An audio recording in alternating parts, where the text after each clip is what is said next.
Resulta muy interesante imaginar por un momento el trabajo de toda una vida. Pensemos en ese proceso de construir algo desde cero, ya sea una empresa, una casa propia, unos ahorros acumulados con disciplina o simplemente un patrimonio familiar que se fue formando bloque a bloque, con muchísimo esfuerzo, con madrugadas, con un sacrificio que muchas veces es incalculable. Se reinvierte cada céntimo, se va consolidando ese legado a lo largo de décadas, pasando por crisis económicas, cambios de mercado, momentos difíciles. Y cuando llega ese momento inevitable, el momento de heredar todo ese esfuerzo a la siguiente generación para que el legado continúe de forma natural, resulta que una enorme parte de ese valor simplemente se evapora, devorado por unas normativas fiscales de otra época que francamente parecen diseñadas para penalizar el esfuerzo de toda una vida. Soy Giovanni y hoy vamos a hacer un análisis a fondo sobre un cambio histórico que transforma esta realidad por completo en Guatemala. El objetivo de hoy es traducir todo ese lenguaje legal tan complejo a un impacto real, un impacto tangible en la vida de cualquier familia guatemalteca. Porque este tema no es solo para empresarios ni especialistas en derecho fiscal, es para cualquier persona que tenga una casa, un terreno, una cuenta bancaria, acciones o cualquier bien que algún día pasará a manos de sus seres queridos. Es para quien ya está en medio de un proceso de herencia y no entiende bien qué está pasando. Es en definitiva para todos. Así que hoy desglosamos la derogatoria total de la ley sobre el impuesto de herencias, legados y donaciones, materializada en el decreto 6-2026. Durante décadas, la planificación de cualquier sucesión, familiar o empresarial, estuvo profundamente condicionada por el miedo. Un miedo a una carga fiscal que era paralizante, literalmente paralizante. No hablamos de un simple ajuste de tasas, estamos ante la eliminación completa de una barrera impositiva que dictaba cómo, cuándo y a quién se transfería el fruto del trabajo de toda una vida. Un cambio de paradigma absoluto. Conocer a fondo esta nueva realidad o no conocerla puede traducirse literalmente en el alivio o la angustia de una familia entera, justo en su momento más vulnerable, que es la pérdida de un ser querido. Para comprender la magnitud de esta liberación, hace falta mirar hacia el pasado y dimensionar la carga que representaba el antiguo decreto 431. Hablamos de una ley que estuvo vigente durante más de 78 años, desde el 5 de febrero de 1948. Resulta asombroso pensar en una normativa diseñada a mediados del siglo XX, en un mundo totalmente distinto, y que siguiera regulando las transferencias de riqueza en pleno año 2026. Ningún sentido. El alcance de esta ley era amplísimo y afectaba a todo tipo de personas, no solo a empresarios. Gravaba las herencias y los legados por causa de muerte, es decir, cuando una persona fallecía y sus bienes pasaban a sus herederos, gravaba los bienes muebles, los bienes inmuebles, el dinero en efectivo, las acciones y los valores, sin importar dónde estuvieran ubicados, siempre que el proceso sucesorio se tramitara en Guatemala. Esto significaba que el impacto llegaba a cualquier hogar guatemalteco. Una familia que intentaba inscribir una vivienda heredada a nombre de los hijos quedaba atrapada en un proceso burocrático interminable, antes de poder tocar absolutamente nada. Y el sistema de cálculo era una matriz complejísima, basada en dos variables: el grado de parentesco y el valor de los bienes. Cuanto más lejano era el vínculo familiar y mayor el valor de lo heredado, más alto era el porcentaje del impuesto. Para los hijos y el cónyuge, la tasa arrancaba en el 1% para montos bajos y podía llegar al 6% en los tramos más altos. Para hermanos y colaterales de segundo grado, la escala era mayor. Y para personas sin ningún parentesco con el fallecido, a quienes la ley llamaba simplemente extraños, la tasa podía escalar hasta un brutal 25% del valor total de los bienes. Pensemos en lo que eso significa en la práctica. Una familia de clase media que hereda la casa donde vivió toda su vida, valorada en más de 500,000 quetzales, que es una cifra que cualquier inmueble urbano supera fácilmente. Si quien hereda es un hijo, el impuesto ya representaba un golpe significativo en un momento de duelo. Y si quien recibe esos bienes es alguien fuera del núcleo familiar más cercano, como un sobrino, esa cuarta parte del valor simplemente se iba en impuestos. Y ese porcentaje era solo la punta del iceberg, porque representaba únicamente el coste directo, lo que a menudo pasaba desapercibido hasta que la familia lo sufría en carne propia, era el gigantesco coste indirecto de la burocracia. El proceso de liquidación no era rellenar un formulario en internet y ya está. Requería presentar inventarios exhaustivos con avalúos formales, comprobantes de pasivos, certificaciones registrales, copias de testamentos, documentos que acreditaran el parentesco. Se formaba un expediente monumental y el reloj empezaba a correr en el peor momento posible, en pleno duelo familiar. Pero incluso con todo ese golpe financiero, la verdadera tragedia era la parálisis absoluta. Los bancos y los registros de la propiedad quedaban completamente bloqueados por mandato legal. Sin la autorización expresa del fisco y la constancia de que el impuesto estaba liquidado, era imposible tocar el dinero ni transferir propiedades.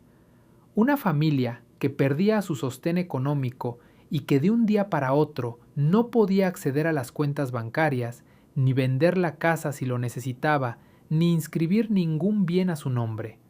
Todo congelado hasta que se resolviera un trámite fiscal que podía tardar años. Esta ineficiencia destructiva tenía un impacto profundo, tanto a nivel familiar como macroeconómico. Mantener congelados los activos durante meses o años destruía valor a nivel nacional. Los registradores no podían inscribir bienes, los bancos no liberaban fondos y el país entero se ralentizaba cada vez que alguien fallecía con patrimonio. El sistema no solo recaudaba mal, sino que interrumpía de forma violenta el flujo natural de la vida de las personas, generando una incertidumbre que muchas familias simplemente no lograban superar. Y ese escenario tan sombrío es exactamente lo que nos trae al decreto 6-2026, la hora de la verdadera liberación. El artículo 1 de este nuevo decreto establece algo que es música para los oídos de cualquier familia guatemalteca: la eliminación total del decreto 431. Ya no hay impuestos sobre herencias, legados y donaciones por causa de muerte. La tasa es 0.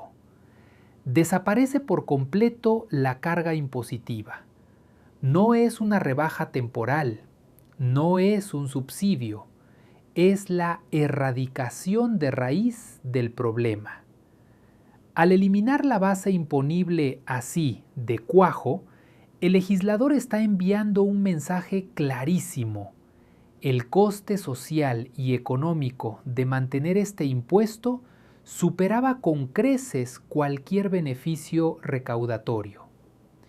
Es una derogatoria pura y dura que devuelve la certidumbre tan necesaria a las familias guatemaltecas. Y la inmediatez de este cambio es lo que realmente marca la diferencia en el día a día. Eso nos lleva directo al artículo 2, que actúa como un botón de reinicio para todos los procesos que estaban atrapados en el sistema. El decreto establece que las entidades que tenían expedientes sucesorios pendientes de liquidación del impuesto deben devolverlos a los interesados de oficio, es decir, sin que las familias tengan que presentar memoriales ni solicitudes adicionales. Además, los jueces y notarios ya tienen vía libre para inscribir bienes en los registros sin necesidad de pasar por aquella interminable liquidación fiscal previa, lo que se traduce en un ahorro masivo de tiempo y de honorarios legales. Pensemos en el alivio de una familia que llevaba más de un año batallando con el papeleo para inscribir la casa heredada a nombre de los hijos, o de una empresa familiar que no podía acceder a sus cuentas porque el proceso sucesorio seguía sin resolverse. Para todos ellos, esto es un balón de oxígeno vital. La continuidad de la vida familiar y del negocio se garantiza de un plumazo, permitiendo que la energía y los recursos se enfoquen en lo que realmente importa. Sin embargo, la derogatoria del impuesto es solo el titular principal. Los impactos colaterales de este decreto reforman otras áreas que merecen atención igualmente importante. El artículo 3 introduce una reforma al Código Procesal Civil y Mercantil. Bajo la antigua ley, si había que valorar las acciones de una sociedad anónima dentro de un proceso sucesorio, el trámite exigía involucrar a la Superintendencia de Bancos, que es la entidad que regula el sistema financiero. Una anomalía burocrática absurda que retrasaba los procesos innecesariamente. Ahora la reforma establece que el notario solo necesita consignar el valor establecido en libros, certificado por la sociedad emisora a través de su contabilidad. Un paso de gigante hacia la modernización que beneficia tanto a familias que heredan participaciones en negocios como a las propias empresas familiares. El artículo 4 realiza una actualización técnica importante a la ley del IVA. Y el artículo 5 cierra el paquete con una reforma a la Ley de Actualización Tributaria en lo referente al impuesto sobre la renta. El cambio aquí es más de forma que de fondo. La ley mantiene intacta la exención del ISR para las herencias, legados y donaciones. Lo que hace este artículo es simplemente limpiar el texto legal, borrando cualquier referencia a la antigua ley del decreto 431 para evitar confusiones futuras. Cuando se deroga una ley marco tan antigua, es imperativo actualizar todas las leyes satélites para evitar que en el futuro alguien intente aplicar cobros basándose en tecnicismos obsoletos. Todo este conjunto de medidas nos lleva a reflexionar sobre la motivación real del Congreso para implementar un cambio tan drástico. La justificación fue sorprendentemente transparente. La antigua ley era terriblemente ineficiente. Al Estado le costaba más dinero operar el proceso, mantener a los auditores revisando expedientes kilométricos que el dinero que realmente ingresaba a las arcas públicas. Un impuesto que prácticamente le generaba pérdidas al propio Estado. Cuando el coste de cumplimiento para el contribuyente y el de recaudación para la administración superan el ingreso efectivo, el impuesto pierde su razón de ser. Esta derogatoria es un caso de estudio sobre simplificación tributaria inteligente y sus beneficios alcanzan a toda la sociedad guatemalteca.